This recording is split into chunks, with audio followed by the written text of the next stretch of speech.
Mention stories.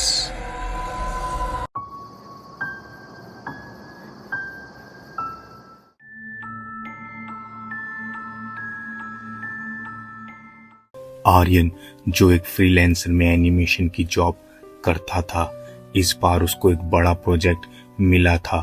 और बड़ा project मिलने का मतलब उसको ज़्यादा टाइम चाहिए था अपना प्रोजेक्ट पूरा करने के लिए। इसलिए वो आधी रात बैठकर अपना प्रोजेक्ट में लगा हुआ था। बाहर बारिश होने के मारे उसके पूरे रूम में अंधेरा था। बस अब उसके लैपटॉप के लाइट से ही उसको थोड़ा बहुत दिख रहा था। तभी उसके डोर पे ठक ठक की आवाज आई। आर्यन ने लैपटॉप से नजर हटाकर दरवाजे पर देखा और बोला, कौन है? पर कोई आवाज नहीं आई।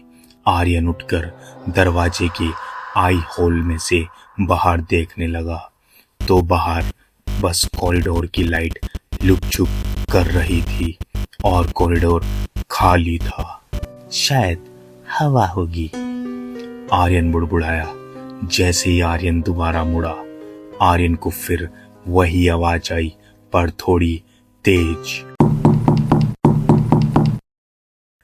आर्यन ने गुस्से में दरवाजा खोला और बोला, देखिए, आप जो भी हैं, प्लीज मुझे परेशान मत करिए। आर्यन ने अपने रूम से बाहर आकर दोनों साइड देखा तो कोई नहीं था। आर्यन ने अंदर आकर रूम लॉक कर लिया और दोबारा से अपना काम करने लगा। अब अगली रात आर्यन दोबारा से अपना प्रोजेक्ट वर्क करने में बिजी था और रात के करीब 1 बज रहा था। अब इस बार उसको उसके ही नाम से पुकारने की आवाज आई। वो आवाज इतनी भयानक थी कि आर्यन के पैरों के नीचे से जमीन निकल गई। तभी आर्यन के लैपटॉप की स्क्रीन की लाइट भी बंद हो गई। अब पूरे रूम में अंधेरा ही था। बस आर्यन की आंखें ही थोड़ी बहुत चमक रही थी। अब उस अंधेरे में फिर वही आवाज आई। आर्यन कुर्सी से खड़ा हो गया और इधर उधर देखने लगा, पर खाली आवाज थी और कुछ नहीं। आर्यन दोबारा गुस्से में बोला, देखो, मुझे काम करने दो, मुझे बहुत काम है, प्लीज मजाक मत करो। आर्यन के इतने बोलते ही उसके रूम में एक हंसी की आवाज आने लगी। आर्यन भागकर डोर के पास गया तो डोर जाम हो गया था। आर्यन को समझ नहीं आ रहा था कि अब वो क्या करे और कहाँ जाए इतने अंधेरे में। अब आर्यन ने देखा कि उसके लैपटॉप में दोबारा लाइट जल गई। आर्यन जल्दी से लैपटॉप के पास गया। उसने देखा कि उसके लैपटॉप में कुछ खून जैसा लिखा हुआ था। आर्यन, मेरी भी पिक्चर बना दे। आर्यन ने डर के मारे अपने लैपटॉप शट डाउन कर दिया और जल्दी से भाग कर गया डोर के पास और डोर को पीटता हुआ बोला, अंकल खन्ना, अंकल खन्ना, क्या आप हो? मेरा डोर खोलो। पर अंकल खन्ना तो अपने रूम में सो रहे थे। आर्यन ने अपने फोन ढूंढा, पर लाइट ना होने के मारे उसका फोन भी नहीं मिला। जब आर्यन डोर के पास खड़ा हुआ था तो उसको लगा उसकी कुर्सी पर कुछ लाल चीज है। उसने पलट कर देखा तो एक औरत लाल चमकीली साड़ी में उसकी कुर्सी पर बैठी हुई थी। आर्यन उसको देखकर बुरी तरह से कांप गया और बोला, तुम कौन हो और मेरे कमरे में कैसे आ गई?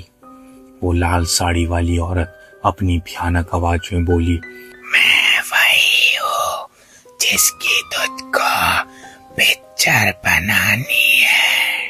आर्यन गुस्से में बोला, मुझे कोई पिक्चर नहीं आती बनानी और प्लीज तुम यहाँ से जाओ, मुझे काम करने दो। आर्यन के इतने बोलते ही वो लाल साड़ी वाली औरत वहां से गायब हो गई।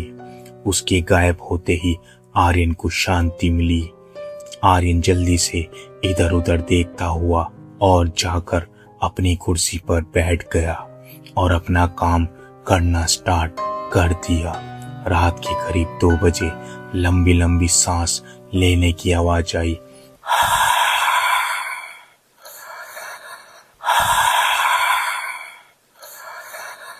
आर्यन ने इधर उधर देखा तो कोई नहीं, पर अब उसके कंधे पर उस औरत का हाथ आ रहा था और उस हाथ ने आर्यन का गला दबा दिया।